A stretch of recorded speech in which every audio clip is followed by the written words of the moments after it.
సక్సెస్ఫుల్గా విజయవంతంగా పూర్తయిన తర్వాత మళ్ళీ అదే దేవుడి దగ్గరికి వెళ్ళి మనం ఒక్క నమస్కారం పెట్టి కొబ్బరికాయ కొట్టి మనం కృతజ్ఞత చూపిస్తాం మనం.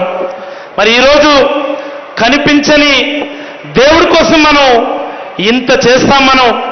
మరి ఈరోజు ఈ ప్రాంత కష్టాలు చూసి ఈ ప్రాంతంలో ఉన్నటువంటి వేలాది మంది ఎందుకు చనిపోతున్నారో కూడా తెలియకుండా తండ్రి యొక్క కట్టెను మోసినటువంటి సందర్భం ఉంది. ఒక కుర్రవాడు తన తల్లి యొక్క శవాన్ని మోసినటువంటి సందర్భం ఉంది. మళ్ళీ అదే కుటుంబంలో కొడుకు కూతురు యొక్క శవాన్ని మోసినటువంటి సందర్భాలు అనేకం చూశాం. ఇక్కడ ఉన్నటువంటి వైద్యుడిగా నేను ఇలాంటి అనేకమైనటువంటి సంఘటనల్ని ప్రత్యక్షంగా చూడడం జరిగింది.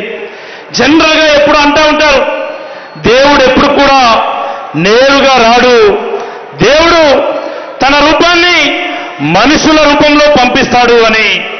నేనంటాను, ఈ పలాస ప్రాంత ప్రజలకి ఆ దేవుడు పంపించినటువంటి దేవుని స్వరూపమే శ్రీ వైఎస్ జగన్మోహన్ రెడ్డి గారని సందర్భంగా మీకు అందరికీ తెలియజేస్తా ఉన్నాను నేను.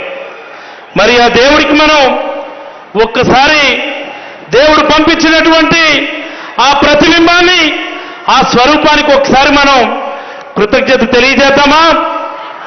కృతజ్ఞత తెలియజేద్దామా? కృతజ్ఞత తెలియజేద్దామా?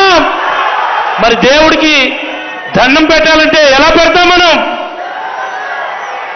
ఒక్కసారి ఈ వేదిక ముందు ఉన్నటువంటి మిమ్మల్ని అందరినీ కూడా కోరుతా ఉన్నా, మీరంతా కూడా ఒక్కసారి నిలబడి చేతులు పైకెత్తి మన దేవుడి స్వరూపానికి ఒక్కసారి మనం కృతజ్ఞతలు తెలియజేద్దాం.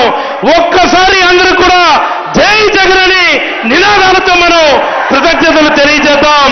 జై జగన్, జై జై జగన్, జై జై జగన్. ధన్యవాదాలు, ధన్యవాదాలు సార్. ఈ క్షణం కోసం, ఈ అద్భుతమైనటువంటి ఆవిష్కరణ కోసం మా ప్రాంతం అనేక దశాబ్దాలు ఎదురు చూసింది.